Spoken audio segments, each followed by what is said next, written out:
कक्षा 8वीं, विषय हिंदी। पाठ 4 सौहार्द सामंजस्य। कवि ज़हीर कुरैशी। कुछ कठिन शब्दों को भी देखिए। चलिए बच्चों, कविता की पहली पंक्ति देखते हैं। वह छोटा मैं हूँ बड़ा, ये बातें निर्मूल, उड़कर सिर पर बैठती निज पैरों की धूल। अर्थात कवि कहते हैं कि स्वयं को कभी बड़ा मानते हुए और दूसरों को छोटा या व्यर्थ नहीं समझना चाहिए, बल्कि ये जो भावना है इसका हमें परित्याग करना चाहिए। हमें ये कभी नहीं भूलना चाहिए कि जिस धूल को हम पैरों के नीचे रौंदते हैं, जब वह उड़ती हैं तो हमारे सिर पर ही आकर के बैठ जाती हैं। अर्थात कभी भी किसी भी व्यक्ति को अपने से छोटा नहीं समझिए। ऐसी बातें निरर्थक होती हैं, निर्मूल यानी निरर्थक होती हैं, बेकार होती हैं। क्योंकि हम जिन पैरों से चलते हैं और पैरों के नीचे की धूल जो होती है वो देखते हैं आप, जब हवाएं उड़ती हैं तो वही धूल आकर के हमारे सर पर बैठ जाती हैं। इसीलिए भी किसी भी व्यक्ति को अपने से छोटा ना समझिए। हमेशा उस व्यक्ति को अपने हिसाब या अपने बराबर में समझने की कोशिश कीजिए। हो सकता है वह आपसे ज़्यादा अनुभवी हो। कविता की दूसरी पंक्ति देखते हैं। नफ़रत ठंडी आग है, इसमें जलना छोड़, टूटे दिल को प्यार से जोड़ सके तो जोड़। नफ़रत शब्द का अर्थ होता है बच्चों घृणा, यानी नफ़रत एक ठंडी आग के समान होती है। घृणा एक ठंडी आग के समान होती है। ये धीरे धीरे व्यक्ति को जला देती है। इसलिए और हमें किसी से भी जलन नहीं रखनी चाहिए। और धीरे धीरे क्या होता है, हमारा जो एक व्यक्तित्व है उस पर ये एक नकारात्मक प्रभाव डालती है, यानी व्यक्ति के अंदर नेगेटिविटी आ जाती है। टूटे दिल को प्यार से जोड़ सके तो जोड़। इसलिए हमें क्या करना चाहिए, किसी से नफ़रत नहीं करना चाहिए, नफ़रत का त्याग कर देना चाहिए। और क्या करना चाहिए, अपने अंदर प्यार की एक भावना लानी चाहिए, जो दुख में लोगों के दुखी हो जाए और किसी के सुख में सुखी हो जाए। जहाँ तक संभव हो सके हमें प्यार से टूटे दिल वालों को भी जोड़ने का काम करना चाहिए। अर्थात लोगों के अंदर प्रेम जगाना चाहिए, उनके साथ हमें घृणा नहीं करनी चाहिए। नफ़रत से नफ़रत बढ़ती है बच्चों। इसलिए हमें लोगों के साथ अच्छा बिहेव करना चाहिए, अच्छा व्यवहार करना चाहिए, उनके साथ नम्रतापूर्वक व्यवहार कीजिए और अपने प्रेम संबंधों को जो है बना करके रखिए। यही हमें कोशिश करनी चाहिए। चलिए बच्चों, कविता की तीसरी पंक्ति देखते हैं। पौधे ने बांटे नहीं नाम पूछ कर फूल, हमने ही खोले बहुत स्वार्थ के स्कूल। देखो बच्चों, बागों में विभिन्न प्रकार के फूल खिलते हैं। बगीचों में आपने देखा है कि कई कई तरह के अलग अलग प्रकार के फूल खिलते हैं। यानी प्रकृति किसी पौधे का नाम पूछ करके उसे पुष्पित नहीं करती है, उसे पुकारती नहीं है, बल्कि वह खुले दिल से, यानी अपने हृदय को खोल करके वो सभी को पल्लवित और पुष्पित करती है। यानी कि सबको नाम देती है या सबको सुगंधित, यानी सबकी अपनी एक पहचान उसको देती है। हृदय को खोल करके वो अपनी पहचान लोगों को देती है। ऐसा नहीं है कि वो किसी स्पेशल व्यक्ति को ही वो चीज़ देती है। तो इसलिए ये तो मनुष्य है, ये मनुष्य जाति ने ऐसा किया है, जिसने जो स्वार्थ की जो भावना से ग्रसित हैं, जो लोगों ने क्या किया है, इसको बांट दिया है। लोग अपना अपना स्वार्थ देखते हैं, अपनी उसमें अपना फ़ायदा देखते हैं, और ये मनुष्य जाति की वजह से ही ये भावना इनमें आई हुई है। तो हमारे हर कार्य में पहले स्वार्थ सामने आकर खड़ा हो जाता है। मनुष्य जाति के अंदर अधिकतर ये चीज़ होती है कि हमको जिस चीज़ से फ़ायदा है हम उसी चीज़ को पहले करेंगे, पहले अपना फ़ायदा देखेंगे। लेकिन जो प्रकृति है, जो नेचर है, उसने ऐसा नहीं किया है। उन्होंने सबको समान रूप से उनके अंदर विशेष गुण दिए हैं। बस हमें यह करना है कि अपने उन विशेष गुणों को समझना है, अपने उन विशेष गुणों को हमको अपने अंदर लाना है और अच्छा उसको इम्प्रूव करना है। इसलिए नेचर ने देखिए किसी के अंदर कोई भेदभाव नहीं किया।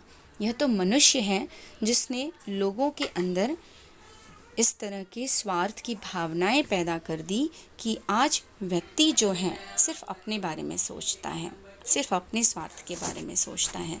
दूसरों के बारे में उसने सोचने का उसके पास समय नहीं है और वह सोचना भी नहीं चाहता है। लेकिन इसलिए प्रकृति ने ऐसा नहीं किया है। देखिए कविता की आगे की पंक्ति देखते हैं। धर्म अलग, भाषा अलग, फिर भी हम सब एक, विविध रंग करते नहीं हमको कभी अनेक। कवि कहते हैं कि हमारे देश में अनेक धर्मों को मानने वाले लोग हैं, यानी अलग अलग धर्म और जातियों के लोग यहाँ पर रहते हैं।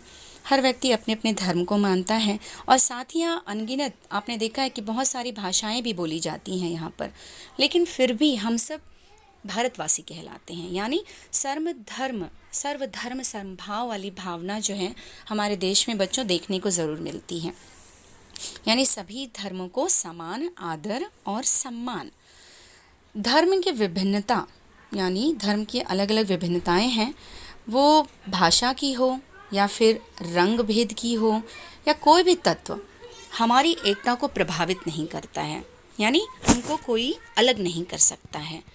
हम सबकी चीज़ें अलग अलग हैं, सबकी भाषाएं अलग हैं, बोलियां अलग हैं, खान पान अलग हैं, लेकिन फिर भी हम सब एक कहे जाते हैं। इसीलिए हम भारतवासी कहलाते हैं। चलिए बच्चों आगे की पंक्ति देखते हैं हम। जो भी करता प्यार वह पा लेता है प्यार, प्यार नकद का काम है रहता नहीं उधार। कहा जाता है कि प्यार वह भावना है जिसका बदलता प्यार से ही प्यार मिलता है। मतलब बदले में अगर हम किसी को प्यार देते हैं तो बदले में हम उससे भी ये आशा रखते हैं कि वो भी हमें बदले में प्यार ही दे। अर्थात जिससे हम प्यार से हम व्यवहार करेंगे जिसके साथ, प्रत्युत्तर में यानी उसकी तरफ से रिस्पॉन्स में भी बच्चों आपको प्यार ही मिलता है। इसलिए प्यार के कारण जो वहाँ का वातावरण होता है, माहौल जो होता है वो बड़ा सुंदर हो जाता है।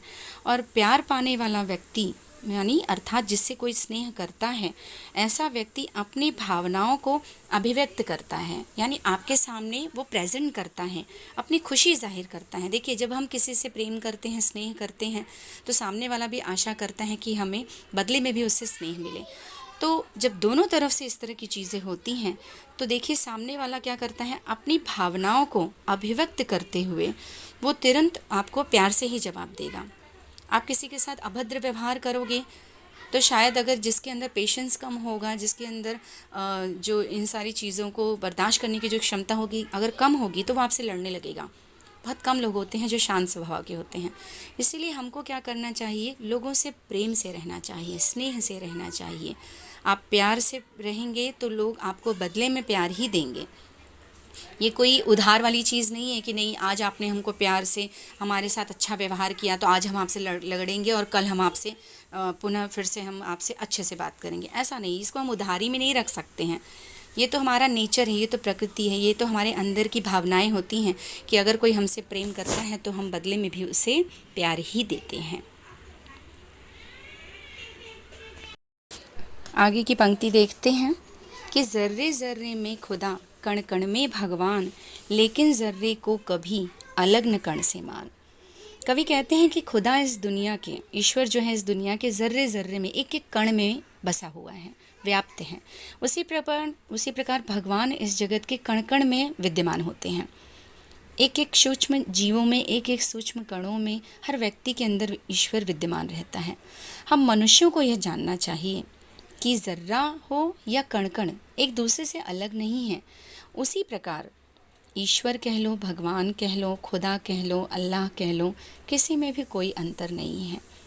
सिर्फ हम इंसानों ने इनको बांट दिया है, हम इंसानों ने इनको एक अलग सा नाम दे दिया है, लेकिन इन सभी ने मिलकर इस सृष्टि का निर्माण किया है। उन्हें एक दूसरे से अलग नहीं समझना चाहिए। ऐसा नहीं है हमने ही, मनुष्य जाति ने धर्म अलग कर दिए, संप्रदाय अलग कर दिए, लेकिन ईश्वर ने जो इस सृष्टि का निर्माण किया है उसने किसी धर्म और जाति को नहीं देखा। उसने तो सिर्फ मनुष्य को देखा, उसने सिर्फ जीव जंतुओं को देखा। उसने हर एक छोटे से छोटे जीव जंतु, एक एक कण का निर्माण किया। उसने किसी भी तरह का भेदभाव नहीं किया। मनुष्य है जिसने इस तरह की चीज़ों को एक तरह से बंटवारे की तरह उसने बांट दिया है। इसलिए यहाँ पे कवि कह रहे हैं कि खुदा हो या भगवान हो, अर्थात अल्लाह हो या ईश्वर हो, सब एक हैं, कोई भी अलग नहीं है। सृष्टि ने सभी को समान रूप से बनाया है। अगली पंक्ति देखती हैं। इसीलिए हम प्यार की करते साज संभार, नफ़रत से नफ़रत बढ़े प्यार से प्यार। इसीलिए कवि कहते हैं बच्चों कि हमें प्यार की भावना को कभी भी गंदा नहीं करना चाहिए, यानी उसे संभाल करके रखना चाहिए, प्यार को संभालना चाहिए। हमें यह कभी नहीं भूलना चाहिए कि नफ़रत से हमेशा नफ़रत ही बढ़ती है, यानी नफ़रत हमेशा नफ़रत को जन्म देता है, और स्नेह जो होता है, प्यार जो होता है, हमेशा प्यार को बढ़ाता है। जिससे हम प्यार से व्यवहार करते हैं वो हमसे नफ़रत नहीं कर सकता है। इसलिए हमें लोगों से स्नेहपूर्वक और नम्रतापूर्वक व्यवहार करना चाहिए। कभी भी अपने अंदर नफ़रत को जन्म मत दीजिए, क्योंकि नफ़रत है जो घृणा को बढ़ाता है। नफ़रत को जन्म देता है, और स्नेह प्यार को जन्म देता है। इसीलिए लोगों के साथ प्रेम पूर्वक और सदाचार पूर्ण वाला व्यवहार करना चाहिए। दूसरी पंक्ति देखते हैं। भांति भांति के फूल हैं, फल बगिया की शान, फल बगिया लगती रही मुझको हिंदुस्तान। आप जानते हैं बच्चों कि बगीचे में विद्यमान भांति भांति अलग अलग प्रकार के फल फूल उसकी शोभा बढ़ाते हैं। उसी प्रकार हमारा भारत देश भी जो है, हिंदुस्तान भी जो है, एक ऐसे बगीचे के समान है, जिसमें आपने देखा है कि अलग अलग धर्म के, अलग अलग भाषा के, अलग अलग जातियों के लोग रहते हैं, जिनके खान पान, पहनावा, रहन सहन, भाषा, बोलियां सब अलग हैं, लेकिन फिर भी आपको पता है कि वह सर्वधर्म समभाव कहलाते हैं। अर्थात सभी धर्मों को समान आदर मिलता है हमारे हिंदुस्तान में। वो धर्मावलंबी लोग रहते हैं और उसकी शोभा बढ़ाया करते हैं। ऐसे लोगों को हमें क्या करना चाहिए? अपने देश को आगे बढ़ाना चाहिए। वो कब हो सकता है?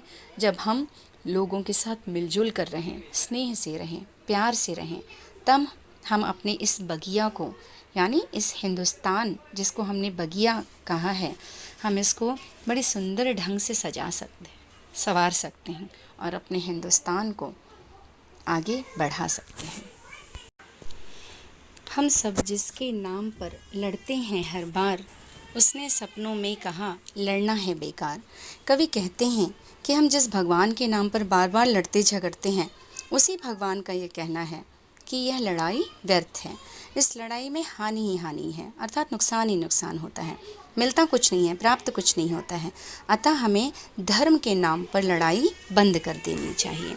हमें लड़ना नहीं चाहिए, बल्कि हमें एक दूसरे के साथ मिलजुल कर रहना चाहिए।